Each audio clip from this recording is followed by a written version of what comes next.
One of the best things about living in New York is how easily you can stumble upon fascinating historic relics just hidden in plain sight.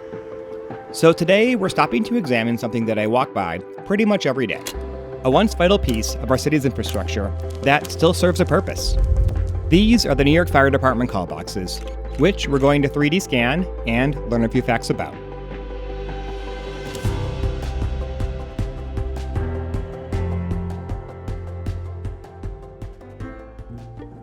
The first callboxes were installed back in the 1860s and played a major role in fire prevention and containment. Back then, you'd pull a handle, relaying a signal to the operator, identifying the location it came from. This telegraph style of communication predates the city's telephone network by 20 years, and 911 dispatch by a century. Cell phones have definitely rendered these somewhat obsolete, and you could argue they've become glorified sticker vessels. But the city does maintain 15,000 of them, and I think it's pretty cool that you can still find these out in the wild. Even though understandably, there is some debate about keeping them in service. So we're doing this digital reconstruction project just in case one day they do go the way of payphones, and are relegated to museum storage, or worse, the scrapyard. First up, the old school telegraph pull handle variety. Callboxes like this use the acronym BARS, or Box Alarm Reporting System.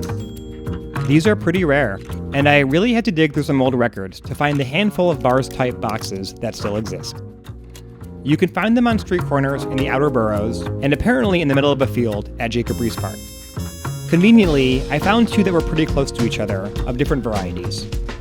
I think I'm a bit partial to the castle-looking style with the ice cream cone-shaped torch on top, but they're both pretty cool. In the 1970s, a new generation was introduced, and these are the voice communication type boxes that you see today.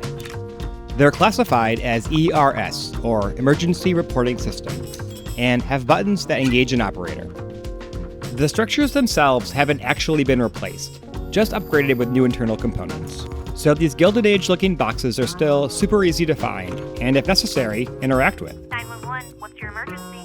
Over the course of this project, I captured nearly 3,000 photos across 7 callboxes.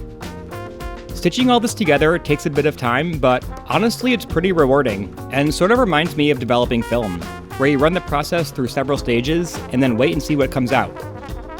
The anticipation's a lot of the fun, and overall I'm pretty happy with what we got. Links are in the description so you can check these out for yourself too.